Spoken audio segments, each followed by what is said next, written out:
That's why you're here. That's what I'm telling you. Aye, I heard that. Does your family know? I got word out to them, aye. Have you spoken with them? Got a visit in 2 weeks' time. We'll talk then. How do you think they'll take it?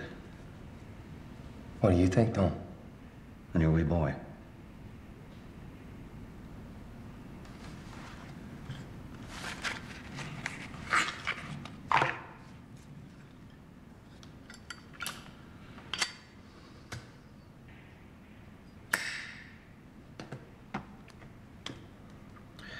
So, what makes it different from the last time? Last hunger strike was flawed. It became emotional. 7 men started at the same time. They all got weak and they couldn't let the weakest one die, which left us susceptible to being conned by the Brits, and that's exactly what we were, conned. This time out, the men will start consecutively 2 weeks apart. Somebody dies, they'll be replaced. There's no shortage of us. 75 men have put their names forward. Oh, for Christ's sake. The announcement's being made today. So what makes this protest different is that you're set to die, Bobby. May well come to that. You start a hunger strike to protest for what you believe in. You don't start already determined to die, or am I missing something here? It's in their hands. Our message is clear. They're seeing our determination. So it'll take a couple of deaths, do you think? Maybe 5 or 6? But you're there's 75 of you. Aye, well, it won't come to that.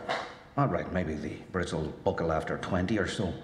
But why should you care? Because you're already dead, right?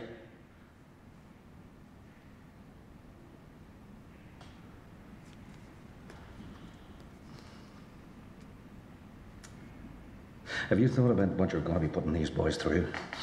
I mean, putting aside what's going to happen to these poor men's families. You're going head to head with a British government who clearly despise republicanism, who are unshakable, who can easily live with the deaths of what they call terrorists. And the stakes are much higher this time. I know that. And if you're not even willing to negotiate, you're looking for them to capitulate. Is that it? Right. So failure means many dead men, families torn apart, and the whole Republican movement demoralised. Aye. Worst case scenario, it might well mean all that. But short term, out of the ashes, Come on. guaranteed there'll be a new generation of men and women. Even more resilient, more determined. Look who you're talking to. There's a war going on. I thought you might understand. You're talking like a foreigner. You're talking to me like I'm a foreigner. You think I don't know Northern Ireland? I live here, man. Then support us. I supported the first hunger strike on the basis it was a protest. Not some pre-designed to die and balk at negotiation, other than complete surrender from Thatcher. That's ridiculous, Bobby. It's destructive. What's happening here for the last 4 years? The brutality, humiliation, our basic human rights taken away from us. All of this has to come to an end. Through talking. So what? We take their offer and put their uniform on, because the last 4 years have meant nothing. We could do that, Don. Or we could behave like the army we proclaim to be and lay down our lives for our comrades. Is there not even a small party that's hoping for a breakthrough that could find you negotiating again? That won't happen. Right, forget about that. I want to know whether your intent is just purely to commit suicide here. You want me to argue about the morality of what I'm about to do and whether it's really suicide or not? For one, you're calling it suicide. I call it murder. And that's just another wee difference between us two. We're both Catholic men, both Republicans. But while you were poaching salmon in lovely Kilray, we were being burnt out of our house in Rathcoole. Right. Similar in many ways, Dom. But life and experience has focused our beliefs differently, you understand me? I understand. I have my belief. And in all its simplicity, that is the most powerful thing. So what's your statement by dying? Just highlighting British intransigence? So fucking what? The whole world knows what the Brits are like. Good. Aye, it is good. And it's nothing to do with you. The Brits have been fucking up everything for centuries. I can feel your hatred, Dom. Oh, you looking for martyrdom? No. You sure? Aye. Because I've heard you eulogising Wolfe Tone, Connolly, McSweeney, all them men. Can't help thinking you're writing your name large for all them history books. Because you think that matters to me? Oh, aye, I know it does. Well, you're wrong. You see, you soldiers, it's all about the freedom. But you got no appreciation of a life, Bobby. You no longer know what a life is, you men. 4 years living in these conditions. No one expects you to be normal. There's nothing normal about you. Right now, the Republican movement has talked itself into a corner. You IRA are standing right behind it looking into that corner. All that history. All them dead men and women, you're still seeing nothing. When your answer is to kill everything, you've blinded yourself. And you're scared to stop it. Afraid of living.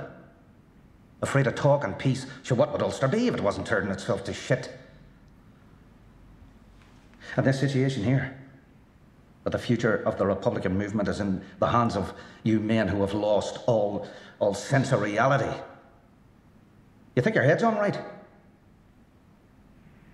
Locked up in here 24 hours a day and pissing shit.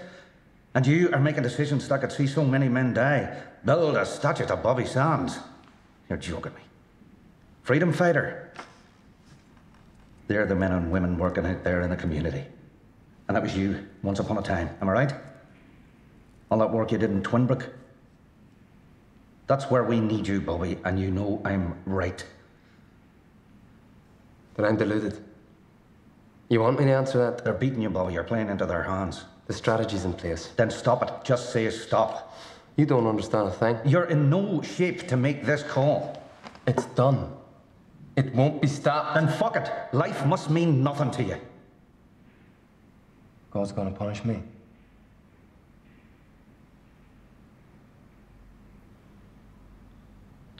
Well, if not just for the suicide, then he'd have to punish you for stupidity.